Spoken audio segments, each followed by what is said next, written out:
অন্ধ বুড়ি রাস্তা দিয়ে সন্ধ্যাবেলা চলতেছে হারিকেন লইয়া।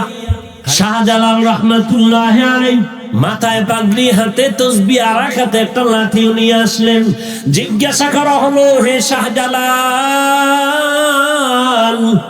পাগড়ি আছে, তসবিহ আছে, আবার লাঠি কেন? আপনারা মুসলমান কি সন্ত্রাসী নাকি? বলে না, সন্ত্রাসী না তো লাঠি হতে কেন? অন্ধ বুড়ি রাস্তা দিয়ে সন্ধ্যাবেলা চলতেছে হারিকেন লইয়া। তো একজনে বলে, বুড়ি তুমি চোখে দেখো নাকি? বলে না, তো হারিকেন জ্বালাইয়া হাঁটো কেন? তুমি পথ দেখো, তুমি তো অন্ধ।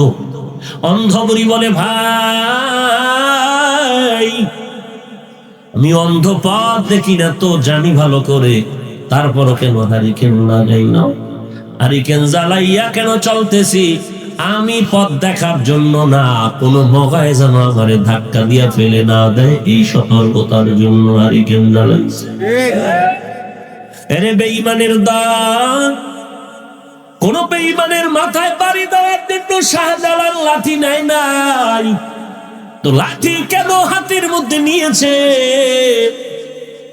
নেওয়ার কারণ হলো, আমি জিকিরে দাঁড়ায় গেলাম, আমি নামাজে দাঁড়ায় গেলাম, বসে বসে কোরআন তেলাওয়াত করতেছি, তাসবিহ টানতেছি, পাগড়ি ভরে আল্লাহর জিকির করতেছি। কোন বেঈমান আর নাস্তিক যদি হঠাৎ করে আমার মাথার পাগড়ি ধরে টান দেয়, কোন বেঈমান যদি আমার তাসবিহ ছিঁড়ে ফেলে, কোন বেঈমান যদি কোরআনের বিরুদ্ধে কথা বলে, রাসূলের ইজ্জতের উপর আক্রমণ করে, তখন আমার ইজ্জত, আমার আল্লাহর ইজ্জত, আমার আল্লাহ রাসূলের ইজ্জত, কোরআনের ইজ্জত, ইসলামের ইজ্জতটারে, আমার পাগড়ি, আমার দাড়ি, আমার টুপি, আমার লেবাস, আমার নবীর সুন্নতের হেফাজতের জন্য বেঈমানের মোকাবেলায় লাঠি ব্যবহার করতে হতে পারে। বেঈমানকে মারার জন্য না, আমার পাগড়ি ঠিক রাখার জন্য।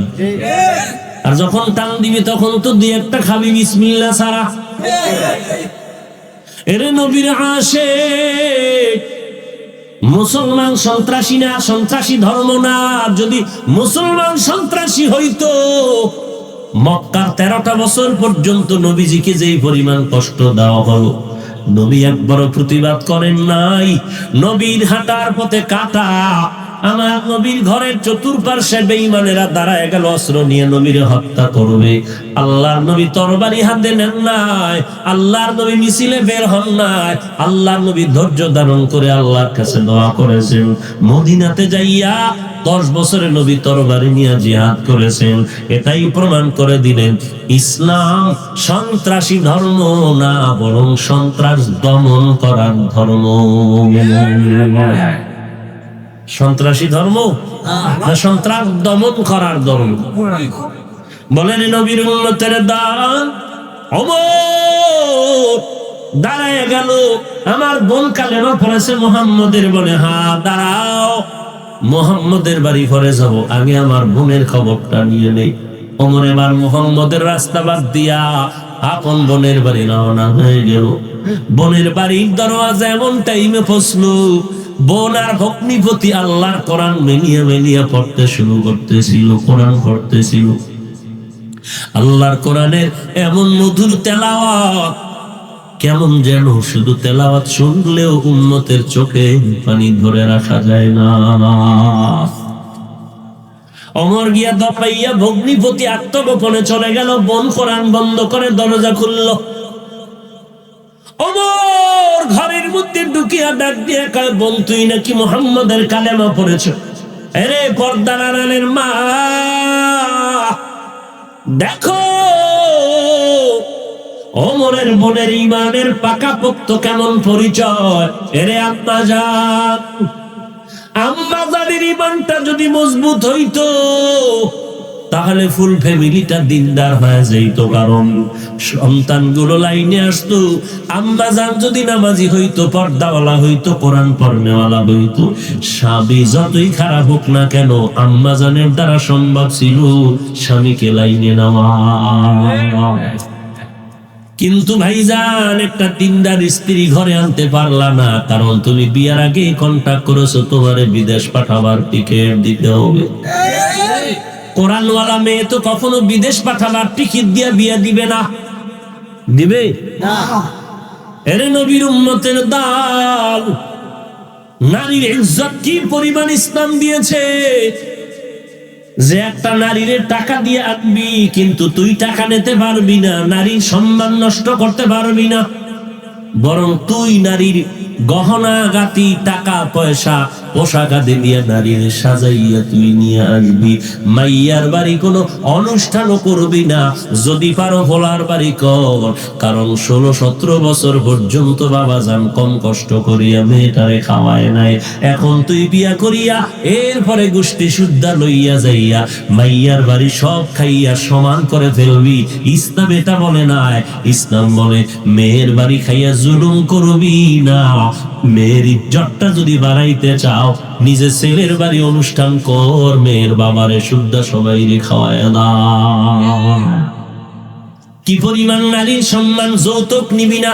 তোর শ্বশুর যদি সব দুনিয়া আসমান দিয়ে দেয়, সব বরকত বরকত বরকত, আর তুই যদি চাইয়া 2টা টাকা নাও, তোর গজব। কেমন আল্লাহর কুদরত, কেমন আল্লাহর সিস্টেম। শ্বশুর বাড়ির থেকে তোরে সব দিবে বরকত, তুই 1টা টাকা চেয়ে নিবি গজব। শান্তি নাই। সরকার বেতন যা দেয় বরকত, টেবিলের নিচ দিয়া বাম হাতে যা নিবি গজব। যখন মিলাইয়া দিবি, মরার আগেই তোর মরণ মুখ দেখে ফেলবি। ভাত সামনে আছে, তরকারি সামনে আছে। এক সময় 5,000 টাকা বেতন পাইছে, 2,000 টাকা বেতনে কর্মচারী কাজ করছে, মনে চাইছে একটা ইলিশ মাছ দিয়া ভাত খাইবে, কেনার টাকা ছিল না। রুই মাছ কেনার টাকা নাই। বুড়া এখন চাকরি করিয়া বিল্ডিং বানাইছে, টাকার অভাব নাই। ডাইনিং টেবিলে কত হরেক রকমের মাছ আছে, কিন্তু ডাক্তার কইছে খাবি না, তাকায় তাকায় দেখবি আর জিহ্বায় মারি মারবি। যদি জিহ্বার ভিতরে দেও, আজরাইল এসে হাজির হয়ে যাবে। এরে আল্লাহর গোলাম, হযরত ওমর যখন বোনকে বলল তুই নাকি কালেমা পড়েছ, এরে পর্দার আড়ালের মা আসেনি, মা এদেশের মা বয়ান শুনেনি?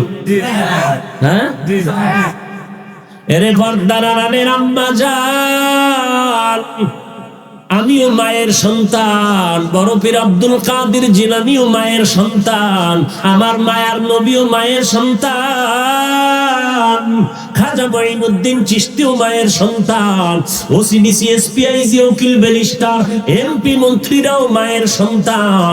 এরে আম্মা জান, হাফেজ কোরআন মায়ের সন্তান, বড় বড় আল্লাহওয়ালা সাহাবায়ে কেরাম মায়ের সন্তান। তাহলে তোমার কত দাম, কত দাম, কত দাম, কত ধন্য মা। তুমি হাফেজের মা, তুমি আলেমের মা, তুমি নবীদের মা, তুমি সাহাবায়ে কেরামের মা, তুমি কোরআনওয়ালার মা, তুমি বড় বড় বড় বড় আলেম ওলামাদের মা, তুমি ম্যাজিস্ট্রেটের মা, তুমি ডিসিএসপির মা, তুমি এমপি মন্ত্রী সাহেবের মা। তোমার কপাল কত ভালো যদি নবীর আদর্শ নিয়ে কবরে যেতে পারো। এরে মা, ওই ফেরাউনের ঘরে থাইকা ফেরাউনের স্ত্রী আসিয়া আল্লাহর গোলামী রশিদে যখন গলায় পড়েছে, আল্লাহ কয় ওরে নবী যখন মেরাজে যাইতেছে, হঠাৎ যখন বাইতুল মুকাদ্দাস থেকে উপরে রওনা, এমন একটা জমিনের উপর দিয়ে যাইতেছেন, আর নবী নাকের মধ্যে বেহেশতের সুঘ্রাণ স্পর্শ করলো। জিবরাইল ভাই, কোথা থেকে বেহেশতের ঘ্রাণ পাইলাম? জমিনে নাকি জান্নাত আছে? বলে না না, জমিনের মধ্যে ফেরাউনের স্ত্রী আসিয়ার কবর থেকে জান্নাতের ঘ্রাণ। এরপর তারা মাগো কয়দিন আর বাহাদুরি করবি? তাকাইয়া দা, কত মায়ের লাশ কবরে পড়ে আছে। কিসের দুনিয়ার পাগল হয়েছ রে মা? আমার মা, আমার চাচি, তাকায় দেখলাম এই জমিনে যত ভালো সন্তান সব পর্দাওয়ালা নারীর সন্তান, আর যত গাঞ্জাখোর দেখলাম সব হলো বেপর্দাওয়ালা নারীর সন্তান। ডিসির মা, এসপির মা, এমপির মা নাই এই এলাকায়, এই জমিনে তাহাজ্জুদ বাদ দেন। আছে না? আছে। এরে আম্মা জান তাকায় দেখেন ওমরের বোনের কি ইমানের পাওয়ার।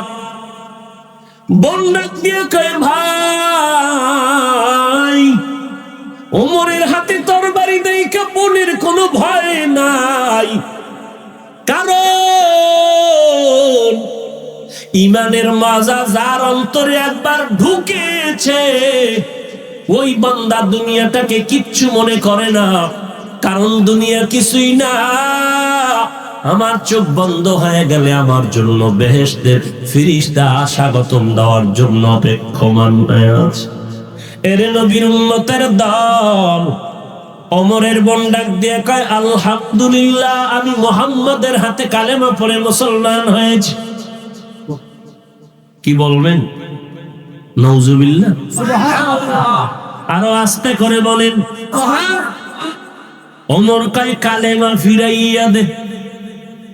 বোন ডাক দিয়ে কয়, ভাই এমার্জেন্সি রোগী, এমার্জেন্সি ঔষধ সেবন করেছে, শিরা উপশিরায় গিয়া মিশে আছে, ঔষধ ফেরত চাইলে দেওয়া যাবে না। আমি ফাতেমা জাহান্নামের আসামি, মুহাম্মদের হাতে কালেমার মেডিসিনটা পান করেছি, আমার শিরা উপশিরায় কালেমার মোহাব্বত, আমার হাত কাটো পা কাটো কল্লা কেটে নাও, কালেমা ফেরত দেওয়া যাবে না। ওমরের তো মেজাজ গরম, ওদিকে মদিনার নবী তো কান্না করে, আল্লাহ তুমি ওমরের কালেমার জন্য কবুল করে নাও। বোন যখন এই কথা বলল, ওমরের রাগ আরো আগুন হয়ে গেল, তরবারিটা বের করে তরবারির উল্টো পিঠ দিয়া বোনের শরীরের উপর আঘাত শুরু করল। বোনের নরম শরীরে তরবারির অগ্রপিঠের আঘাত, রক্ত বের হয়ে জমিন লাল হয়ে গেল। বোন এক পর্যায়ে মাটিতে লুটাইয়া পড়ে কান্না করে আর বলে, ভাই তুমি জানো আমার মা নাই, আমার বাবা নাই, আমি বড় অসহায়। আজ আমার মা আমার বাবা যদি কিনারায় থাকতেন, একটা ফুলের টোকা আমার শরীরে লাগতে দিতেন না রে ভাই। তারপর তুমি আমাকে যখন মারতেছো, মনের ঝালটা মিটাইয়া মারো, তবে মনে রাখবা তরবারি দিয়া হাত কাটবা, পা কাটবা, কিন্তু কালেমার মোহাব্বত যে অন্তরে ঢুকিয়েছি ওই জায়গায় তোমার অস্ত্র তরবারি ঢুকবে না রে ভাই। যতই মারো তুমি মারতে থাকো, মারতে থাকো। এইভাবে বিনায় বিনায় যখন বোন কান্না করে, ওমরের দিলে মায়া লাগছে, ওদিকে আসমান থেকে রহমতের নজর পড়ে গেছে। আল্লাহ ডাক দিয়ে কয়, নবী কান্দা লাগবে না, আপনার দোয়া আমি এখনই কবুল করে ফলাফল দিচ্ছি। من يهد الله فهو المهتد ومن يضلل فلن تجد له وليا مرشدا। আল্লাহ তাআলা বলেন, আমি যদি হেদায়েত দেই কেউ তারে গোমরা করতে পারবে না। এর নবীর উম্মতের দল, ওমর দৌড়ায় নবীর গর্দান কাটার জন্য, আর নবী কাঁদতেছেন, আর আল্লাহ লিখতেছেন ওমর কালেমা রশি গলায় লাগাবে। আল্লাহর কারিশমা বড় কঠিন। মনে চাইতেছে তুমি ওয়াজ মাহফিল বন্ধ করে দিবা, ইসলামের আওয়াজ বন্ধ করে দিবা, দুনিয়া থেকে নবীর ইজ্জতকে নষ্ট করে দিবা। এর নবীর উম্মত যতই বেঈমানেরা কালেমার পতাকার উপরে আঘাত করেছে, ততই দেখা গেল যারা আঘাত করেছে তাদের বন্ধুরাই কালেমাওয়ালা মুসলমান হয়ে গেছে। ওয়ামাকারু ওয়ামাকারাল্লাহ ওয়াল্লাহু খায়রুল মাকিরিন।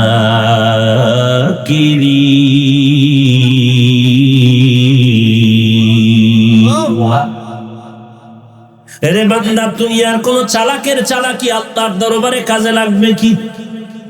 না না, নমরুদ আল্লাহকেই রাখবে না, মারার জন্য তীর নিয়ে রেডি হয়ে গেল, আল্লাহরই মেরে ফেলবে। কি পাওয়া? কেডা? নমরুদদের রেডি হয়ে গেল, আল্লাহরই রাখবে না। সেই নমরুদের ধ্বংস করতে আল্লাহর কি পরিমাণ বাহিনী লেগেছে। কি লাগছে? একটা অসুস্থ মশা মাথার ভেতরে ঢুকিয়া জায়গা মতো বইসা গেল। ফাঁকে ফাঁকে একটা মিস কল মারে মাতাল সান দিব। ডাক্তার ঔষধ দাও, কয় ভালো হয় না। কবিরাজ তেল ভরা দাও, ভালো হয় না। হালুয়া পাটি হালুয়া দাও, তারপরে ভালো হয় না। ভাগ্যের চাকা ঘুরে গেল। হঠাৎ করে জুতা মোবারকের সাথে মোলাকাত, মাথার সাথে লাগা মাত্র চান্দি ঠান্ডা হয়ে গেল। নমরুদ কা ঔষধ পেয়ে গেলাম। পায়ের জুতার মধ্যে যে এত বরকত আছে আমি জানি না। মাথায় লাগা মাত্র চান্দি ঠান্ডা হয়ে গেল। এরে জুতা দিয়া বাড়ি মার, এটা সান কপাল্লা কপাল লাগবে। যেমন তেমন কপালে জুতার বাড়ি লাগলে হবে না। এমন সান কপাল নমরুদ দা, একটা জুতার বাড়ি মারলেই মাথা ঠান্ডা, একটু আরামে বসে থাকে। কিছুক্ষণ পর মশা আর একটা মিস কল দেয়, আবার জুতার বাড়ি। বলে এই জুতার বাড়ি কে দিবে? একজন ভালো মানুষ রেডি করো, বেতনওয়ালা, বেতনভুক্ত একজন কর্মচারী রেখে দাও। ওর কাজই হইলো ফাঁকে ফাঁকে আমার জুতার বাড়ি দিবে। জুতার বাড়ি যত জোরে মারবি বেতন তত বাড়ায় দিব। যত জোরে বাড়ি দিবি বেতন বাড়ায় দিব। একদিন দুদিন পরের দিন কয়, স্যার আমার কি ঘুম নাই, বাথরুম নাই, গোসল নাই, কত আর করা যায়? তাই তাহলে তুই কি করতে চাও? পারবি না? বলে হ্যাঁ পারবো, তবে আর একজন আমার সঙ্গে নিয়ে দেন। আমি বন্ধ করে থাকলে কি আপনার হবে? বলে না, কর্মচারী লাগলে আরো 4 জন রাখো, তারপরে জুতার বাড়ি বন্ধ করা যাবে না। একজন বন্ধ করলে আর একজন, একজন বন্ধ করলে আর একজন। এরে নবীর উম্মতের দল, এই ইতিহাস তো গোপন কিছু না। এরে নমরুদ আল্লাহকে মারার জন্য রেডি হয়ে গেল। সেই নমরুদের একটা ল্যাংড়া বসায় ধ্বংস করে দিল। এত টাকা, এত ক্ষমতা, আজও পর্যন্ত দুনিয়াতে নমরুদ নামের কোনো বেঈমান পাওয়া যাবে না। এমন একটা মানুষ জমিনে নাই যারা ফেরাউনের নাম স্মরণ করে, নমরুদের নাম স্মরণ করে। কেউ যদি বলেন ও বেঈমানেরা 1 লাখ করে মাসে টাকা দিব, তোর নামটা মিস্টার ফেরাউন আর নমরুদ রাখবি, বলবে তোর টাকার গুল্লি মারি নমরুদ ফেরাউন নাম আমি রাখবো না। এরা ঘৃণিত, টাকা পয়সার অভাব ছিল না, ক্ষমতার অভাব ছিল না। এরপর ফেরাউনের নাম, নমরুদের নাম কেউ শ্রদ্ধার সাথে স্মরণ করে না, ঘৃণা করে, ঘৃণা করে। অথচ আম্বিয়ায়ে কেরাম, সাহাবায়ে কেরাম, আউলিয়ায়ে কেরামের নাম নিয়ে মানুষ কত গর্ব করে। নিজের সন্তানের নাম খাজা মঈনুদ্দিনের নামে রাখছে। সাহাবায়ে কেরামের নামের উপরে সন্তানের নাম, মাদ্রাসার নাম, মসজিদের নাম। এরা এত মহাব্বত কেন? টাকার কারণে, ক্ষমতার কারণে? বলে না না, এদের টাকাও ছিল না, ক্ষমতাও ছিল না, কোন রকম জীবন কাটাইছেন। তো এত দাম কেন রইল? একমাত্র কারণ তারা নবীর সুন্নতের পাগলামি করেছে। গলায় সই আসতো, তারপর নামাজ ছাড়ে নাই, রোজা ছাড়ে নাই, নবীর সুন্নত ছাড়ে নাই। আর আজকে যুবকের যদি গলায় ছুরি দেয়, আমার গলায় ছুরি আসলেও নামাজ ছাড়বো না, আর যুবকের ছুরি দিলেও নামাজ পড়বে না। পুরা উল্টা হয়ে গেছে। এরে নবীর আশিক, বোনের বিনয়ী কান্না ওমরের অন্তরে আঘাত করলো। বোন বিনয়ের কান্না যখন করেছে, ওমরের অন্তরটা নরম হয়ে গেল। ওমর এবার বোনের হাত ধরে বলে, বোন আর কাঁদবি না, আর আমি তোরে মারবো না। তোর কণ্ঠে যে আওয়াজটা শুনছিলাম, কিসের আওয়াজ? বলে আল্লাহর কোরআনের আওয়াজ। বলে আওয়াজটা আমার একটু শুনাইতে পারবি নি? বলে তুমি ওযু করিয়া গোসল করে পবিত্রতা অর্জন করো। ওমর পবিত্রতা অর্জন করলো। এবার বোন অথবা নিজেই কোরআন শরীফ পড়লেন, বিসমিল্লাহির রহমানির রহিম, তাহা মা আনজালনা আলাইকাল কুরআনা লিতাশকা ইল্লা তাযকিরাতাল লিমান ইয়াখশা। আল্লাহর কোরআনের নূর যখন ওমরের সিনার মধ্যে গিয়া হিট করলো, আঘাত করলো, ওমরের চোখের পানিগুলো পড়া শুরু হয়ে গেল।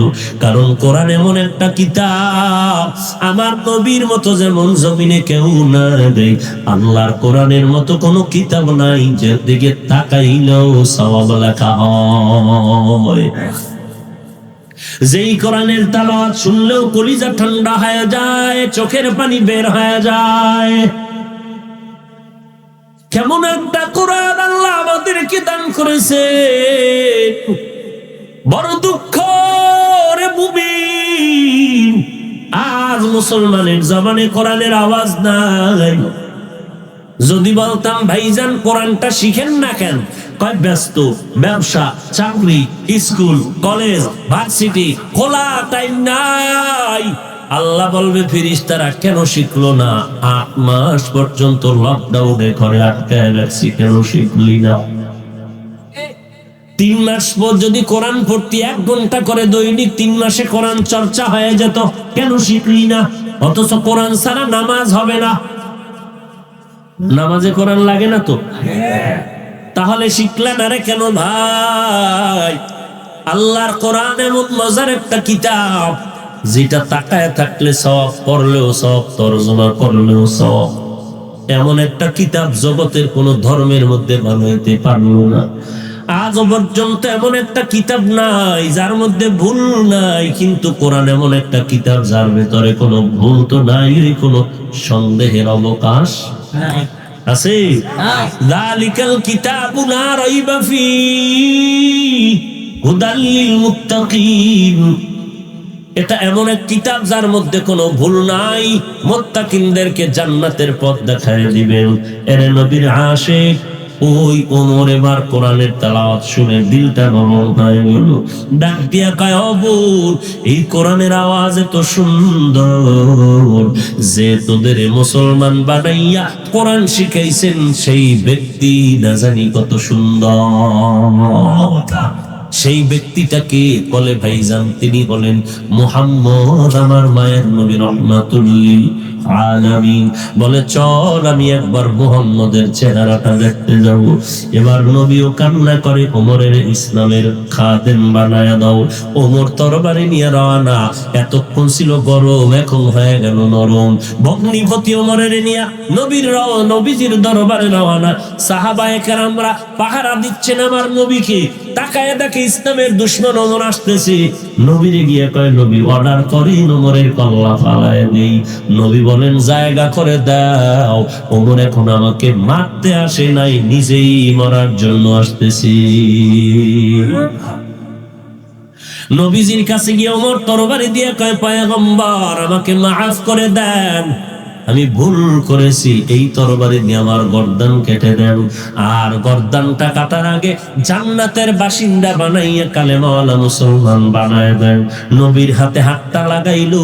ওমরের অন্তরের মধ্যে ইমানের তাওয়াজ্জু যখন চলতে শুরু হলো, অল্প টাইমের মধ্যে ওমরের ইমানের স্পিরিট এত তাজা হয়ে গেল। 1 মিনিটের মাথায় ওমর তরবারি নিয়ে দাঁড়াই গিয়া বাইতুল্লাহর কিনারায় গিয়ে কয়, এরে বেঈমানের দল, আয়, একটু আগে আমি তোদের পক্ষের বন্ধু ছিলাম, এখন মুহাম্মদের বন্ধু হয়ে গেলাম। যদি মুহাম্মদের কিছু বলতে চাও, ওমরের তরবারি তাকে ফয়সালা করে দিবে। সেই ওমরের মেজাজ আছে তো? সেই ওমরের ইমানি স্পিরিট আছে? আছে। সেই ওমর তো বিড়ি টানতেন, তুমি টানো কেন? সেই ওমর নামাজ পড়তেন না, হ্যাঁ? তো তুমি বলো না কেন? তো তোমার এই স্পিরিটে কি হবে? অথচ ওমর একটা অনর্থক কথা পর্যন্ত জিহ্বা থেকে বলতেন না। যেই ওমর মাত্র নবীর কাছে গিয়া কালেমা পরে মুসলমান হইলে, সেই ওমর কত দামি হয়ে গেল। 10 জন সাহাবায়ে কেরামের মধ্যে দ্বিতীয় স্থান পেল হযরত ওমর জান্নাতের সুসংবাদের মধ্যে। ওমর যেই পথে চলে ওই পথে শয়তান চলতে ভয় পায়। রে যুবক, এই ওমরের ইতিহাস যদি সারা জিন্দেগি বলি শেষ করা যাবে না রে বাবা। এত দাম কেন? শুধু নবীর আদর্শের বরকতের কারণ। এই রবিউল আউয়াল তোমাকে আমাকে বার্তা বহন করে দেয়, নবীর আদর্শের মালা গলায় লাগাও। কুল ইন কুনতুম তুহিব্বুনাল্লাহ, ও নবী উম্মতের জানায় দেন, আমি আল্লাহকে যারা ভালোবাসতে চায়, ফাত্তাবিউনি, তারা যেন আপনি নবীর অনুসরণ করে। ইহবিবকুমুল্লাহ, যদি করে আমি আল্লাহ তাদের মহব্বত করে গুনাহ মাফ করে দিব। এরে নবীর উম্মতের দল, আমার আল্লাহকে যদি ভালোবাসতে চাও নবীর অনুসরণ করো, মানে নবীর সুন্নতের আমল করো, নবীর সুন্নত মতে নখ কাটো, চুলগুলো রাখো, নবীর সুন্নত মতে পোশাক পরো, জুতাটা পায়ে ঢুকাও, নবীর তরিকা মতে খানার লোকমা দাও, নবীর তরিকা মতে হাঁটা চলা করো, নবীর তরিকা মতে ঘুমাও। এই অবস্থায় যদি মরণ হয় তুমি জান্নাতের মেহমান হয়ে যাইবা। দুনিয়াতে আসছো আবার চলে যেতে হবে, কেউ থাকতে পারবো না রে বাবা। কবরে আমাকেও যেতে হবে, তোমাকেও যেতে হবে। এই দুনিয়াতে যতই বাহাদুরি করি না কেন, শিক্ষিত অশিক্ষিত ধনী গরিব, মরার পরে কিন্তু কাফনে প্যাকেট হয়ে গেলে কোনো ভেদাভেদ থাকবে না। ওই কবরে যাওয়ার পরে কে ধনী কে গরিব কে পীর কে মুরিদ ভেদাভেদ থাকবে না। সবাইকে তিনটা করে প্রশ্ন করা হবে, সবার জন্য একই প্রশ্ন হবে। রবের পরিচয় দাও, ধর্মের পরিচয় দাও, রাহমাতুল লিল আলামিনের পরিচয় দাও। আপনাকে এই প্রশ্ন, আমাকেও সেই একই প্রশ্ন করা হবে। তবে দুনিয়াতে যারা রবের গোলামি করবে, ইসলাম পালন করবে, নবীর সুন্নাত আমল করবে, তারা কবরে গিয়া জবাব দিবে, রব্বি আল্লাহ, আমার রব আমার আল্লাহ, দ্বীনিয়াল ইসলাম, আমার ধর্ম হলো ইসলাম, আর কোনো ধর্ম নাই, আর কোনো আল্লাহ নাই, আর মুহাম্মদ আমার নবী। আল্লাহ অর্ডার করবে, কবরটারে বেহেশতের বিছানা বিছাইয়া দাও, জান্নাতের সাথে রাস্তা বানায়া দাও, জান্নাতের হাওয়া আসবে, আর এই জান্নাতি মেহমানটা ঘুমাইয়া যাবে। দুনিয়াতে ঘুমাইতে পারে না, রাতে নামাজ পড়ে পড়ে কান্না করে কাটাইছে, এখন বান্দা ঘুমায় যাবে, কিয়ামত পর্যন্ত ঘুমাবে, কেউ যেন ঘুমে ডিস্টার্ব না করে। আর যারা রবের গোলামি না করিয়া রবের সাথে বেঈমানি করলো, ইসলামের বিরোধিতা করলো, নবীর সুন্নতের জবাই করলো, মাথার চুলগুলো নবীর তরিকায় রাখে নাই, ওলামায়ে কেরাম বলার পরও আলেমরে গালি দিয়েছে, পাঁচ ওয়াক্ত নামাজ পড়ে নাই, ওলামায়ে কেরাম দাওয়াত দিয়েছে, আলেমদের গালাগালি করেছে, টুপিটা মাথায় দেয় নাই, টুপির দাওয়াত দিয়েছে, আলেমদের গালি দিয়েছে। এত টুপির বয়ান করেন কেন? এত সুন্নতের বয়ান করেন কেন? এত সুন্নাত লাগে নাকি? এত সওয়াব লাগে নাকি? এত নামাজ লাগে নাকি? কত বাজে কথা বলেছে, হক কথা বলেছে, কোরআন হাতে নিয়ে সুদের বিরুদ্ধে বয়ান করেছে, আলেমরে উম্মত গালাগালি করেছে। আল্লাহর কবরে যাওয়ার পর যখন বলবে রবের পরিচয় দাও, বলবে লা আদরি, আমি কিছুই জানি না। এই গুনাহগার বেঈমানটা কবরে যাওয়ার পরে বেনামাজি, আল্লাহর ফেরেশতা বলবে তোমার ধর্মের পরিচয় দাও, জবাব দিবে লা আদরি, আমি কিছুই জানি না। এরপরে নবীকে দেখায় বলবে চিনুনি, বলবে লা আদরি, মুহাম্মদেরও চিনি না। আল্লাহ বলবে আর সুযোগ দেওয়ার দরকার নাই, দুনিয়াতে আমি কম সুযোগ দেই নাই। আমার সূর্যের আলো, আমার বানানো চাঁদের আলো, আমার বাতাস, আমার পানি, আমার মাছ, আমার গাছের ফলাফল সব আমি আল্লাহ ফিরে দিয়েছি না। এরপরও বান্দা খাইয়া শুকর আদায় করে নাই। আর সুযোগ দেওয়ার দরকার নাই, দেরি না করে কবরের মধ্যে জাহান্নামের বিছানাটা বিছায়া দাও, জাহান্নামের সাথে একটা রাস্তা বানায় দাও, জাহান্নামের আগুন কবরে লাগায় দাও। আল্লাহ অর্ডার করবে, এরে কবরের মাটি, এই বেঈমান নাফরমানকে দুই পার্শ্ব দিয়া চাপ দাও, এমন করে চাপ দেওয়া হবে পাজরের হাড়গুলো চুরমার হয়ে যাবে। একটা নয়, দুইটা নয়, কবরের মধ্যে 99টা সাপ। এরে যুবক, কত মানুষের লাশের মিছিল দেখতেছো, যখন ঘর থেকে নামায়া নেয়, মা কান্না করে, বাবা কান্না করে, ভাই কান্না করে, বোন কান্না করে, কিন্তু কিছু করার নাই। সন্তানেরা পর্যন্ত কান্না করে, কিছু বলার থাকে না।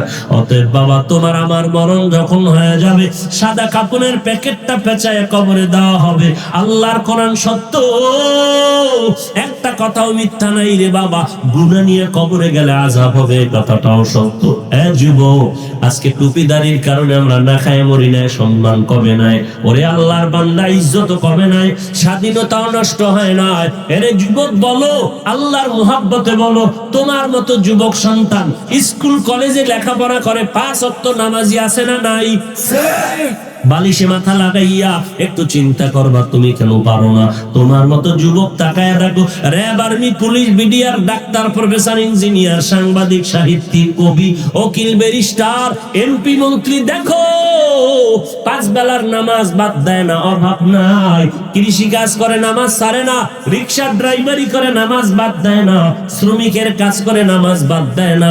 তোমার আমার মতো যুবকের অভাব নাই, তুমি কেন পারো না রে বাবা? পায়ে হাত রেখে বলে যাই, তওবা করো, রবিউল আউয়ালে তওবা করো। আল্লাহ, গলায় ছুরি আসবে, মরে যাব, আর নামাজ ছাড়বো না, বেপরদায় চলবো না। আল্লাহ, তুমি আমাকে মাফ করে দাও, নবীর তরিকা মতে চলার তৌফিক দাও। ও আল্লাহ, নবীর সুন্নাত অনুযায়ী চলতে পারি তৌফিক দাও। আয় আল্লাহ, খাঁটি তওবা করার তৌফিক দাও, তওবার উপরে মজবুত হয়ে চলার তৌফিক দান করো, আমিন। রাত আসলে যেমন দিন থাকে না, দিন থাকলে যেমন রাত, দিন আসলে যেমন রাত থাকে না। বান্দা যখন নামাজ আদায় করবে, তার আমল নামায় কোনো গুনাহ থাকে না। কিন্তু কপাল বড় খারাপ, ফজর পড়ে নাই, জোহর পড়ে নাই, আসর পড়ে নাই, মাগরিব এশা পড়ে নাই।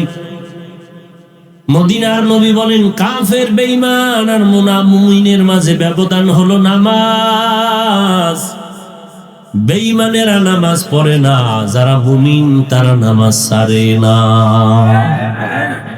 একটুখানি নেকের তরে রোজা হাসরের মাঠেতে, বাবা ঘুরবে ছেলের পিছে, ছেলে বাবার আগেতে।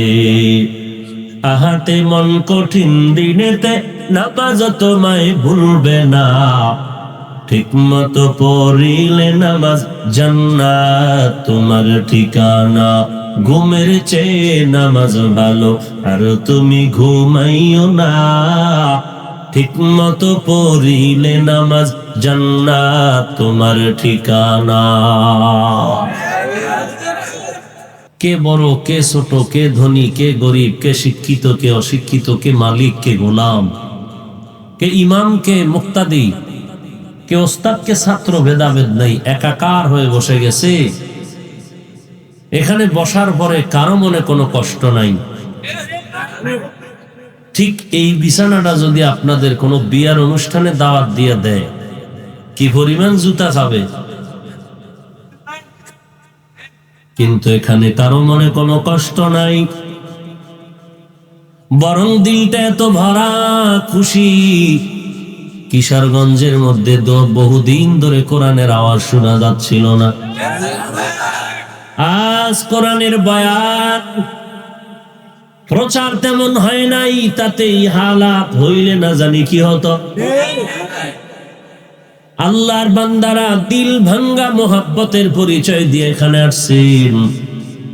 কতক্ষণ থাকবেন বলে যদি চিৎকার দেয়া হয়, উম্মতেরা দিল ভাঙ্গা মোহাব্বত নিয়ে বলবে, আমাদেরকে যদি কোরআনের বন্ধনে সারা রাত রাখা হয়, আমরা বসে থাকবো, কেউ বাড়ি ফিরে যাব না। আই বেরাদার দূরে বাসা যে আরে বদ, ইয়ারে বদ বদ তোর বুয়াদ মারে বদ, মারে বদ তন তোরা বার যা জানাত, ইয়ারে বদ বার জানে ইমানত জানা। এমন এক মোবারক মজলিসে যখন বসেই গেলাম, মাসটাও বড় মোবারক মাস, রবিউল আউয়াল। এ মাসেই রাহমাতুল লিল আলামিন পৃথিবীতে মা আমিনার গর্ভ থেকে মক্কার জমিনে আগমন করেছিলেন। এই মাসে আবার নবী মদিনাতুল মুনাওয়ারায় চলে গেলেন। কিয়ামত পর্যন্ত পয়গম্বরে আরবি সাল্লাল্লাহু আলাইহি ওয়া আলিহি ওয়াসাল্লাম জিন্দা হালাতে রওজায়ে মুবারাকে নামাজ অবস্থায় আল্লাহর মারিফতের মধ্যে নিমজ্জিত থাকবে। আর সারা জগতে উম্মতেরা কি করে ফেরেশতার মাধ্যমে নবীর কাছে খবর পৌঁছায় দেওয়া হবে। আমার নবী কষ্ট করে কিশোরগঞ্জে এসে উম্মতের খবর নেওয়ার দরকার পড়বে না। তুকু যাও সুন্নতে আহমদ কো যা বা মোহাম্মদ কাইবুয়াদ নিসবত তোরা हम सुरातो हम सिराते मुस्तफा در तमामी हाले उकुन इत्तिबाए सुन्नते खैरुल बशार गिरे लाजिम तब यबी ऐ पेशा। মায়ার নবী এ মাসে আসলেন, আবার এই মাসেই নবী চলে গেলেন। তার মানে কি, এই রবিউল আউয়ালের 1 তারিখে আসছেন, 29 তারিখ চলে গেছেন? না না, নবী রবিউল আউয়ালের 12 অথবা 8 অথবা 9 অথবা 11 তারিখে জমিনে আসছেন, আবার এই রবিউল আউয়ালের 12 তারিখে বিদায় নিয়েছেন। মানে সকালবেলা আসছেন, বিকালবেলা বিদায় নিয়েছেন। কি খবর আসেনি? নবীজি রবিউল আউয়ালের 12 তারিখ আসছেন, 12 বিদায় নিলেন, মানে সকালে আসছেন, বিকালে চলে গেলেন। হ্যাঁ, মাঝখানে কেটে গেল কত বছর? 63 বছর। এই 63 বছরের মধ্যে 40-এর হিসাব নাই, কারণ 40 বছর পর্যন্ত মায়ার নবী কোনোদিন কারো কাছে নামাজের দাওয়াত দেন নাই, রোজার কথা বলেন নাই, যাকাতের কথা বলেন নাই, উম্মতের পর্দার কথা বলেন নাই। 40 বছর পেরিয়ে যাওয়ার পর আল্লাহ যখন কোরআন নামের সংবিধান দান করলেন, ওই কোরআন হাতে নিয়ে পয়গম্বর কোরআনের তেলাওয়াত উম্মতের শুনাইতেন। আবার কোরআনের তেলাওয়াত শুনানোর পর উম্মতকে গুনাহমুক্ত করে অন্তর পরিষ্কার বানাইতেন। এরপরে তেলাওয়াত করা কোরআনের ব্যাখ্যা অর্থ উম্মতের শিখাইতেন। আবার উম্মতের কোরআনের ব্যাখ্যা মতে আমলওয়ালা বানাইয়া জান্নাতের পথে পাঠায় দিতে। মাত্র এই মিশনটা চলছে 23 বছর। মক্কাতে 13, মদিনাতে 10। এই 23 বছরে নবীজি এমন একটা ফর্মুলায় উম্মতের পেছনে খেদমত করলেন। 23 বছরের খেদমতটা একটা প্রেসক্রিপশন করে দিলেন। নবী খাতামুন নবিয়্যিন নবুয়তের দরওয়াজায় তালা লাগায় চলে গেলেন। সোমবার দিন নবীর ইন্তেকাল, বুধবার দিন দাফন হয়ে গেল। নবীজি বলেন, উম্মাহ মৃত্যু যখন হয়ে যাবে দেরি করবা না, তাড়াতাড়ি জানাজা পড়ায় কবরে দিয়া দিবা। নবী এই কথা বলার পরে নবীর ইন্তেকাল সোমবার, বুধবার কেন দাফন হলো, দেরি হলো কেন? লম্বা কথা। পয়গম্বর 23 বছরের এমন একটা প্রেসক্রিপশন উম্মতের সামনে পেশ করলেন।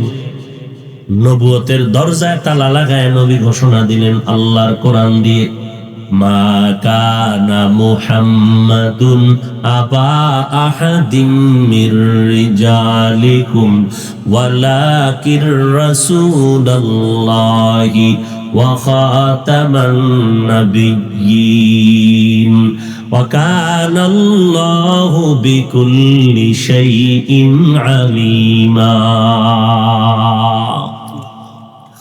মা কানা মুহাম্মাদুন আবা আহাদিম মির রিজালিকুম, আয় জগতের মানুষ, তোমাদের পুরুষদের মতো দুনিয়ার কোন পুরুষের মুহাম্মদ বাবা না। মুহাম্মদ পুরুষের মতো বা পুরুষদের বাবার মতো কোন পুরুষের কিনা বাবা না। নবীজি পুরুষদের বাবা না বললেন, কিন্তু পুত্র সন্তানের বাবা না বলেন নাই, বলেছেন পুরুষের বাবা না। কারণ পুত্রের বাবা না বললে চলবে না, কারণ নবীর তো সন্তান ছিল, ছেলে সন্তান ছিল না? 3 জন সন্তান ছিল ছেলে। এই 3টা সন্তান বয়স প্রাপ্ত হওয়ার আগেই বিদায় নিলেন, প্রাপ্ত বয়সকে উপনীত হওয়ার আগেই চলে গেলেন। আল্লাহ বললেন, এরে মানুষ, নবীজি তোমাদের পুরুষের বাবার মতো কোন পুরুষের বাবা না। আবার এর পেছনে একটা লম্বা ঘটনা আছে, সেদিকে আমি যাব না। তাহলে নবী কি বলে, ওয়ালাকির রাসূলুল্লাহ, মুহাম্মদ হলেন আল্লাহর একজন রাসূল। নবীর থেকে রাসূলের মাকাম বেশি, বেশি না? সম্মানিত উঁচু মাকাম। তাহলে রাসূল হলেন রাসূল আল্লাহ। ইব্রাহিম আল্লাহর রাসূল, মুসা নবী আল্লাহর রাসূল, ইব্রাহিম নবী আল্লাহর রাসূল। কিন্তু আল্লাহ পাক ইব্রাহিমকে বলেন না রাসূলুল্লাহ, মুহাম্মদ হলেন রাসূলুল্লাহ। মসজিদ কার ঘর? কিশোরগঞ্জের মসজিদ আল্লাহর ঘর, কিন্তু কোন একটা মসজিদকে আল্লাহ নির্দিষ্ট করে বলেন না আমার ঘর। মুহাম্মদ যেই জমিনে আগমন করলেন ওই জমিনটার ঘর বাইতুল্লাহকে বললেন, বাইতুল্লাহ এটা হলো আমি আল্লাহর ঘর, এটা আমি আল্লাহর ঘর। এই জন্য অন্য মসজিদের তুলনায় বাইতুল্লাহ নামাজের দাম বেশি, ইবাদতের দাম বেশি। অপুরুষের দল নিজ ঘরে নামাজ পড়লে যেই সওয়াব, জুমার মসজিদে গেলে আরো বেশি সওয়াব। বাইতুল্লাহ গেলে বান্দা 1 লক্ষ সওয়াব, বাইতুল মাকদিসে গেলে 50,000 রাকাতের সওয়াব, মদিনাতুল মুনাওয়ারা মসজিদে নববীর মধ্যে নামাজ পড়লে 1000 রাকাত নামাজের সওয়াব, কেউ বলেন 50,000 রাকাত নামাজের সওয়াব। এরে নবীর উম্মতের দল, অন্যান্য নবীদের মধ্যে রাসূল আল্লাহ বানাইছেন ইব্রাহিম নবী রাসূল, ঈসা নবী রাসূল, মুসা নবী রাসূল, কাউকে রাসূলুল্লাহ বলেন নাই। আল্লাহ মুহাম্মদের ব্যাপারে বলেন ওয়ালাকির রাসূলুল্লাহ, মুহাম্মদ তো তোমাদের বাবা না, মুহাম্মদ হলেন আল্লাহর রাসূল। তার মানে কি? মানে হইল সব রাসূল হলেন, নবী হলেন আল্লাহর আশিক, আর আল্লাহ নিজে হলেন মুহাম্মদের আশিক। মুহাম্মদ মেদে হামদ খুদা বস, খুদা হামদ মুহাম্মদ মুস্তাফা বস। আল্লাহর গুণগানের জন্য, প্রশংসার জন্য মুহাম্মদ যথেষ্ট, মুহাম্মদের গুণগানের জন্য, প্রশংসার জন্য আমার আল্লাহ যথেষ্ট। এই জন্য তো মুহাম্মদকে চির প্রশংসিত বলা হয়, চির প্রশংসাকারী বলা হয়। এরে নবীর উম্মতের দল, আল্লাহ তো এতটুকু বলতে পারতেন মুহাম্মদ আমার রাসূল, এটাই তো কত বড় দামি কথা। কিন্তু আবার আল্লাহ বললেন ওয়া খাতামান নাবিয়্যিন, মুহাম্মদ আল্লাহর রাসূল, কথা শেষ না, আরো কথা আছে। ওয়া খাতামান নাবিয়্যিন, তিনি নবীদের সমাপ্তি, তারপরে আর কোন নবী নাই। নবী বলেন আনা খাতামুন নাবিয়্যিন লা নাবিয়্যা বাদি, আমি হলাম শেষ নবী, আমার পরে কোন নবী নাই। নবী নবুয়তের দরওয়াজায় তালা মেরেছেন, কিয়ামত পর্যন্ত আর কোন নবী দুনিয়ার জমিনে নবুয়তের দাওয়াত দিবেন না। অতএব দুনিয়াতে আবার কেউ যদি তোমাদের মাঝে নবী নবী দাবি করতে চায়, দলিল তালাশ করার দরকার নাই, বলে দিও তুমি দলিল ছাড়া কাফের। নবীর পরে আবার কেউ নবুয়ত দাবি করবে, ইশারায় হোক আর স্পষ্ট হোক, সে কাফের। তাকে যারা কাফের স্বীকার করবে না তারাও কাফের। এরে নবীর উম্মতের দল, আজকে ফ্রান্সের পণ্যর ব্যাপারে মেয়র সাহেব, ওলামায়ে কেরাম সবাই বলে ফ্রান্সকে না বলো, ফ্রান্সের পণ্যকে না বলো। ঠিক কাদিয়ানি যারা নবুয়ত দাবিদার, গোলাম আহমদ কাদিয়ানি, তাকেও না বলো। এবং তাদের পণ্য প্রাণ কোম্পানি, সেজান কোম্পানি, আরো যা আছে সব বর্জন করো। না খাইয়া মরে যাব, তারপর হারাম খাইয়া জাহান্নামে যাব না। রিজিক দেওয়ার মালিক কে? আল্লাহ। তার টেনশন কি? বাঁচানোর মালিক কে? আল্লাহ। মৃত্যু দেওয়ার মালিক কে? আল্লাহ। ইজ্জত দেওয়ার মালিক কে? আল্লাহ। অসুস্থ বানানোর মালিক কে? আল্লাহ। সুস্থ বানানোর মালিক কে? আল্লাহ। তো টেনশন কেন করেন?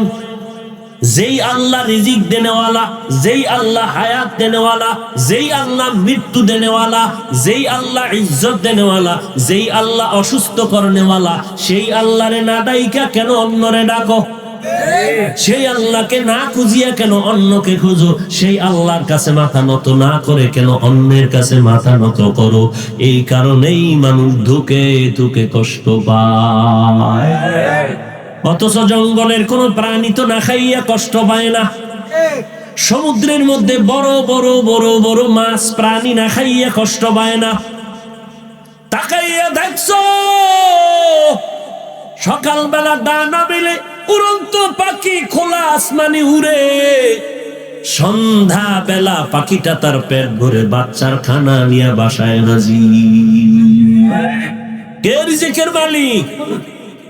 ওয়াতারযুকু মান তাশাউ বিগাইরি হিসাব। গর্তাওয়াকুল মিকুনি হর সুবহ শাম, মিরাসানাদ রিজকে তু আজলা মাকাম, জুজবা হকচি জে মখাজ ইনসুজা, ফজলে উ আমস্তে দর জুমলা জাহান। আল্লাহ কেমন রিজিক দেনেওয়ালা, তার কাছে যে রিজিক আছে দিতে দিতে শেষ হবে কোনদিন? আমগোড়া শেষ হয় কি? পৃথিবীর সব দিতে দিতে দিতে দিতে আবার দরজা বন্ধ, বলে এখন দেওয়া হবে না, বলে দিতে দিতে শেষ আর নাই। কি পরিমাণ নাই! আল্লাহ বলেন, ও দুনিয়ার টাকাওয়ালা, তোমরা সবাই ফকির, আমার আল্লাহ হলেন একমাত্র ধনী। শুধু ধনী না, প্রশংসিত ধনী। আমাদের দেশেও ধনী আছে না, কিন্তু প্রশংসিত ধনী পাওয়া খুব কম। ধনী আছে টাকা দেয় কিন্তু জাল মিটাইয়া, যাকাত দেয় কিন্তু তার উসল পাইয়া। কি উসল পায়? যাকাত নিবি একটা লঙ্গি একটা শাড়ি আর আধা কেজি সেমাই সাথে কিছু চিনি, কিন্তু এর জন্য সিরিয়ালে দাঁড়ায় লঙ্গি 3টা ছেড়া লাগবে, বুঝেন নাই? এরপরে আবার তো এই দিকে কোথায় জানি মরেই গেল সিরিয়ালে দাঁড়াইতে গিয়া, চাপা পায়ের তলে পড়ে 2 বছর আগে। এর নবীর উম্মতের দল, রাগ করেননি আপনার? রিজিক দেনেওয়ালা আমার আল্লাহ, প্রশংসিত ধনী। বলে প্রশংসিত ধনী কেমন? বলে বান্দা যতটুকু প্রয়োজন তার থেকে বেশি দেয়, চাওয়ার আগে দেয়, দেয় বেশি আবার চাওয়ার আগেই। দুনিয়াতে যখন আসছিলাম, আল্লাহ জানেন তুই দুনিয়াতে গিয়া মায়ের গর্ভ থেকে ভাত খেতে পারবি না, ফল খেতে পারবি না। আমি আল্লাহ তোর মায়ের স্তনে কুদরতের ফ্লাক্স বানাইয়া এমন দুধ জমা করে দিয়েছি, দুনিয়ার মানুষেরা ফ্লাক্স বানায় 24 ঘন্টার বেশি পানি গরম থাকে না, আর আমি এমন একটা কুদরতের ফ্লাক্স বানাইলাম 2 বছর পর্যন্ত মায়ের স্তনের দুগ্ধ পান করবি, 2 বছরের মধ্যে কখনো দুধ নষ্ট হবে না। আমি কেমন প্রশংসিত ধনী! আমি আল্লাহ মুমিনেরও দেই, কাফের বেঈমানেরও দেই। আমি আল্লাহ দিতে গিয়া বন্ধ করি না। আল্লাহ পাক বলেন, রে গোলাম, রাহমাতুল লিল আলামিন, এই জমিনে আসলেন রবিউল আউয়ালে, আবার বিদায় নিলেন রবিউল আউয়ালে। কেন আসছে? গোটা জগতের মানুষকে জান্নাতের পথ দেখানোর জন্য নবী আসছেন। 4 পদ্ধতিতে উম্মতের জান্নাতের পথে দাওয়াত দিয়েছেন। 1 নম্বরে কোরআনের তেলাওয়াত, 2 নম্বরে অন্তর গুনাহমুক্ত করার মাধ্যমে, 3 নম্বর যেই কোরআনের তেলাওয়াত নবী শিখাইলেন ওই কোরআনের অর্থ শিখাইলেন, ব্যাখ্যা শিখাইলেন। 4 নম্বর যেই কোরআনের ব্যাখ্যা তরজমা নবী শিখাইলেন উম্মতের, ওই ব্যাখ্যা মতো উম্মতের আমলওয়ালা বানাইলেন, সুন্নতের ব্যানার দিয়া, সুন্নতের আদর্শ দিয়া। এমন একটা সময় নবী মক্কার জমিনে আগমন করেছেন, মক্কার মানুষের মতো দুশ্চরিত্র চূড়ান্ত খারাপ জমিনে আর কোথাও এত খারাপ মানুষ ছিল না। কিন্তু নবী আসলেন, এমন একটা আদর্শ উম্মতের সামনে পেশ করলেন। মক্কার চূড়ান্ত খারাপ মানুষ মদিনাওয়ালা নবীর যখন আদর্শ গ্রহণ করলেন, তারা এত দামি হয়ে গেল, দুনিয়ার মধ্যে তাদের সমতুল্য কোনো আউলিয়ায়ে কেরাম নাই। আসতে বলেন কেন? খাজা মঈনুদ্দিনের দাম বেশি না আবু বকর সিদ্দিক রাদিয়াল্লাহু আনহুর দাম বেশি? ওরে ভাই, সব আউলিয়া কেরাম এক পালায় দিল, একজন নিম্ন শ্রেণীর সাহাবীর সমতুল্য মর্যাদা হবে না। এই বিশ্বাস না থাকলে বেঈমান। এরে নবীর উম্মতের দল, যেই মক্কার মানুষগুলো বড় খারাপ, পয়গম্বরে আরবি সাল্লাল্লাহু আলাইহি ওয়া আলিহি ওয়াসাল্লাম মক্কার জমিনে এমন একটা আদর্শ উপহার দিলেন, যে আদর্শ গ্রহণ করার কারণে মক্কার মানুষ এত দামি হয়ে গেলেন, 10 জন সাহাবার নামে জান্নাতের ওপেন টিকেট চলে আসলো। কয়জন? এই কথাটা আর কোনদিন শুনেন নাই? শুনছেন? বলতে পারবেন কি 10 জনের প্রথম সিরিয়ালে কার নাম, দ্বিতীয় সিরিয়ালে কার নাম? দেখছেন নি এরা কি পরিমাণ টাটকা সন্ত্রাসী ছিল? ওমর তরবারি নিয়ে দৌড়ায়, নবীর কল্লা কাটবে, নবীর কল্লা কাটবে। কোন নবী বলে বিশ্ব নবীর কল্লা যে কাটে বিশ্ব সন্ত্রাসী? সেই ওমর হঠাৎ করে এত দাবি কেমন করে হয়ে গেল? সেই ওমর তরবারি ফালাইয়া নবীর আদর্শের মালাটা গলায় লাগিয়েছে, এত দামি হয়ে গেল। ওমর এখন যেই পথে চলে, শয়তান ওই পথে চলতে ভয় পায়। বুঝেননি? কি বুঝেন? এক সূরায় কয় হুজুর শয়তান আমারও ভয় পায়। বলে কেন? বলে আমি ওর থেকেও বড় খারাপ। শয়তান ভাবে নাই যে ওর থেকে বড় শয়তান আমি, কারণ আমি এই জীবনে হুজুর গো যেই পরিমাণ বাস দিছি কেউ দিতে পারে নাই। এমন কোন রাত নাই যে আল্লাহ ওয়ালাদের বিরুদ্ধে আমি কথা বলি না। এমন কোন রাত নাই যে মোবাইলটা হাতে নিয়ে আলেমদের বিরুদ্ধে এক কলম লেখি না। কি ভাগ্যবান কপাল ভরা তুই! হায় হায়, আজকে নোয়াখালী আম্মা জানের ইজ্জত রক্ষার জন্য ধর্ষকের বিচার চেয়ে আন্দোলন করেছো, স্লোগান দিয়েছো।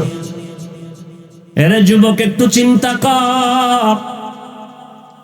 ধর্ষকের বিচারের জন্যই তো নারী নির্যাতনের আইন আছে বড় কড়া, আছে না নাই? শিশু নির্যাতনের আইন সংবিধানে আছে না নাই? আবার নতুন করে দাবি জানাইয়া আরো কষায় দিলি, কয় এই আইনে হবে না, কল্লা কাটো। কাটটা কাটবে ধর্ষকের? তুই তো ধর্ষক। কোন বাফের বেড়া থাকলে দাঁড়া, বুকে হাত দিয়ে খোলা আসমানের নিচে দাঁড়ায়। কত তুই এই বয়সে কতটা মেয়ের ইজ্জতের উপরে আক্রমণ করেছ বলে? তুই বলবি হুজুর কেউ জানে না, আল্লাহ জানেনি? তুই যে মাইয়ার সাথে অপরাধ করেছো সে মেয়ে জানেনি? তুই লম্পট জানেনি? তোর বিচার কে করবি? অপেক্ষায় থাক। তুইও ধর্ষক, অপেক্ষায় থাক। আর যদি তওবা করিয়ে কানতে পারো তো কপাল খুলে যেতে পারো, আর যদি তওবা না করো মাস্তানি করবি। একটা বউ তোর ঘরে আসবে জল্লাদ, আল খবিসাতু লিল খবিসিন, খবিসের সাথে খবিস। এমন একটা জল্লাদ মাইয়া পাবি 10টার জাল মিটাইবে, কবরের আযাব মরার আগে দেখায় দিবে তোরে তোর বউয়ে। অপেক্ষায় থাক, কপালে লেখ, ভালো করে লেখা রাখ। হাসো, লজ্জা থাকলে মাথা নত করে কান্না করতি, লজ্জা থাকলে দাঁত বেঁকাইয়া হাসতি না রে মুমিন। এজন্যই তো 1500 বছর আগে রাসূল বলেছেন, লা ঈমানা লিমান লা হায়া আলা। যার লজ্জা নাই তার কোনো ঈমানের গন্ধ নাই।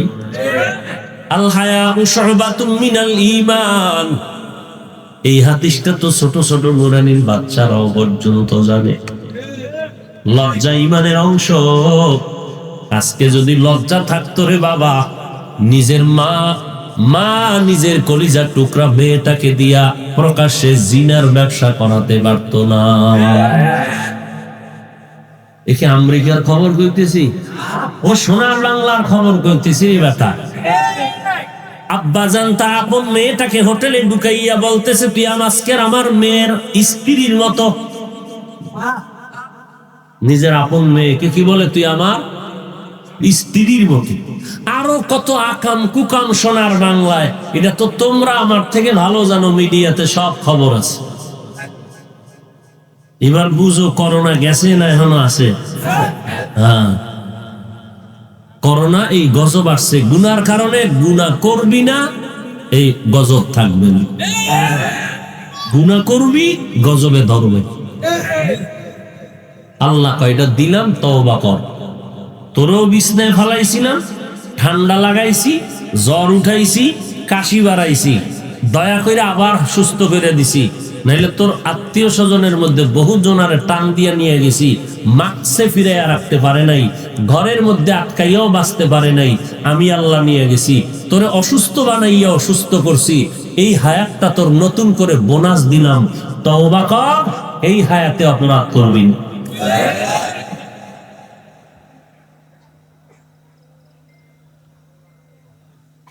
সারা রাত বয়ান শুনে কি লাভ হবে? এরা যুবক, রাতের বেলা যখন ঘুমাও, বাতিরে যখন নিবায়া দাও, একটু কি মনে ভয় লাগে না যে ঘুমের মধ্যেও তো কত মানুষ মরে যায়? ঘুমের মধ্যে কেউ মরে না? তুই মরলে কি হইব, উপায় কালকে কবর। আল্লাহর কোরআন মিথ্যা মনে করেছো? আল্লাহর কোরআন আজ পর্যন্ত কেউ একটা অক্ষরের মিথ্যা প্রমাণ করতে পারে নাই। বরং যারা মিথ্যা বলতে গিয়া চিল্লাই, তো তারাই কোরআনের কাছে মাথা নত করে মুসলমান হয়েছে। আল্লাহর নবী এমন এক আদর্শ জমিনের মধ্যে উপহার দান করলেন, ওমরের মতো বান্দা নবীর হাতে কালেমা পড়ে মুসলমান হয়ে গেল। কেমন ওমর নবী 100 লাল উট পুরস্কার পাওয়ার জন্য ওমর তরবারি নিয়ে দৌড়ায়। মুহাম্মদের গর্দানটা যদি কাটতে পারে, ওমর 100 উট লাল উট পুরস্কার পাবে। আবু জাহেলের ঘোষণা। ওদিকে মক্কায় বসে মায়ার নবী কান্না করেন, আল্লাহ ওমরের তুমি ইসলামের খাদেম বানায়া দেও, আমি বড় সান্ত্বনা পাবো। মায়ার নবী ওমরের জন্য দোয়া করেন, আর ওমর তরবারি নিয়ে দৌড়ায় সেই নবীর গর্দান কাটার জন্য। এই জন্য ওলামায়ে কেরাম লেখেন, সারা দুনিয়ার আম্বিয়ায়ে কেরাম যেমন আল্লাহর আশিক, আল্লাহ হলো মুহাম্মদের আশিক। আবার সমস্ত সাহাবায়ে কেরাম যেমন আমার নবীর আশিক, আর আমার নবী মুহাম্মদ হলেন সাহাবী ওমরের আশিক। ওমর তরবারি নিয়ে দৌড়ায়, আমার নবী কান্না করেন, হে আল্লাহ, বিধর্মীর মধ্যে চলে গেছে ওমর, তুমি কালেমার জন্য কবুল করে নাও। মদিনাওয়ালা নবীর দোয়া তো ফেরত যাবে না রে মুমিন। রাস্তার মাঝে এসে ওমর বাধাগ্রস্ত হয়ে গেল, ডাক দিয়া বলে, ওমর মেজাজটা গরম করে তরবারি নিয়ে কই যাও? বলে, মুহাম্মদের গর্দান কাটিয়ে 100 লাল পুরস্কার নেওয়ার লোভে দৌড়াচ্ছি। বলে, মুহাম্মদ রক্তের তোর কিছু নাকি? বলে, না। বলে, একটু দাঁড়ায় যাও, তোমার রক্তের আপন বোন মুহাম্মদের হাতে কালেমাওয়ালা মুসলমান হয়ে গেছে। ওমরের মাথা গরম, আমার বোনের আগে খবর নিয়ে তারপরে মুহাম্মদের খবর নিব। আল্লাহ বলেন, এরে বান্দা, তুই যতই চক্রান্ত করো, আমার ইসলামের বাতিটা নিভায়ে দিবি। সারা দুনিয়ার বেঈমানেরাও যদি এক হইয়া স্লোগান দিয়া নবীর গালি দাও, কোরআনের গালি দাও, আর দুনিয়ার মানুষ যদি চুপ হইয়া তাকে প্রতিবাদ না করে, এই দিন হেফাজতের জিম্মাদার আমি আল্লাহ। আমি আল্লাহ কোরআন হেফাজত করব, ইসলামটারে হেফাজত করব। এরে মুসলমান নবীর উম্মত, আল্লাহর দ্বীনের বাতি যদি কেউ নিভাইতে চায়, পিছনের ইতিহাস জ্বলন্ত প্রমাণ হয়ে আছে সূর্যের মতো। যারাই নিভাইতে চাইল, তারা নিজেরাই নিভিয়া গেল। শাহজালালকে সিলেটের জমিনে ঢুকতে দিবে না, কিন্তু যে হুঙ্কার দিল সেই দুর্বল হয়ে গেল। কারণ জোয়ারের পানিতে বাদ দিলে পানির জোর যেমন বেড়ে যায়, ইমানদারের ইমানের উপরে আঘাত করলে মুমিনের ইমানের স্পিরিট আরো বেড়ে যায়। বেঈমানেরা মনে করছিল করোনা আর এই লকডাউন আর এই মহামারীতে মুসলমান বুঝি ঘুমাইয়া গেছে, একটু ধাক্কা দিয়া দেখ মুসলমান এখন কোন হালে আছে।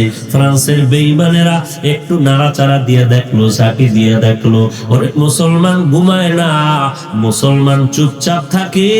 দুই দাঁতের মতো জিহ্বা আছে, দাঁত আছে শক্ত, মাঝখানে জিহ্বা, জিহ্বাটা মুসলমানের চরিত্রের মতো নরম, আর দাঁত হলো বেঈমানের মতো। এর নবীর উম্মতের দল যখন ইলিশ মাছ বান্দা খেতে যায়, কাটা গিয়া দাঁতের মধ্যে ঢুকিয়া যায়, ওরে বান্দা যখনই ঢুকতে থাকে ওই দাঁত চায় বারবার জিহ্বারে কামড় দিতে, কিন্তু সুযোগ পায় না। যখন কামড় দিতে চায় জিহ্বা ভেতরে গিয়া আশ্রয় নেয়, কিন্তু কাটা যখন দাঁতে ঢুকবে জিহ্বার আঘাত কিন্তু বন্ধ হবে না। একের পর একটা ধাক্কা দিবে, দাঁতের উপরে আঘাতে আঘাতে কাটা বের হয়ে যাবে। নরম জাতি মুসলমানের নরম মনে করিয়া মনে করিস না, এরা ফু দিলে বাতাসে নিমিয়া যাবে। এর নবীর উম্মতের দল আওয়ামী লীগ বুঝি না, বিএনপি বুঝি না, চরমনাই তাবলিগার দেওবন্দি আলিয়া কওমিয়া বুঝি না, আমরা নবী এক আল্লাহর গোলাম, আখির নবীর উম্মত, আমরা সবাই এক হইয়া। আমার সাথে তোমার টুপি নিয়ে দ্বন্দ্ব হতে পারে, দল নিয়ে দ্বন্দ্ব হতে পারে, তরিকা নিয়ে একটু দূরত্ব থাকতে পারে, কিন্তু নবীর ইজ্জতের বেলায় মুসলমানের ভেতরে কোনো দূরত্ব নাই। বেঈমানেরা যখন নবীর উপরে আক্রমণ করবে, ইসলামের উপরে আক্রমণ করবে, মুসলমান তখন এক ময়দানে দাঁড়াইয়া বেঈমানের প্রতিবাদে ময়দানে নেমে যাবে। ফাঁসি না হওয়া পর্যন্ত নবীর আসে ঘরে ফিরে যাবে না।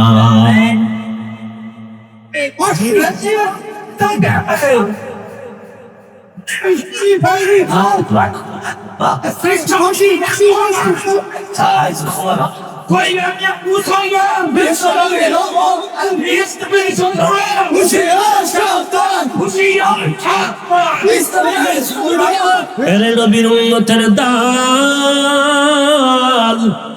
আমার আব্বাকে দুই কথা বলবা ধৈর্য ধারণ করে নিব, আমার পীরকে বলবা ধৈর্য ধারণ করে নিব, আমার ওস্তাদকে বলবা ধৈর্য ধারণ করে নিব। কিন্তু নবীর বেলায় কথা বললে তখন ধৈর্য মানি তোমাকে পিটানোই হলো ধৈর্য।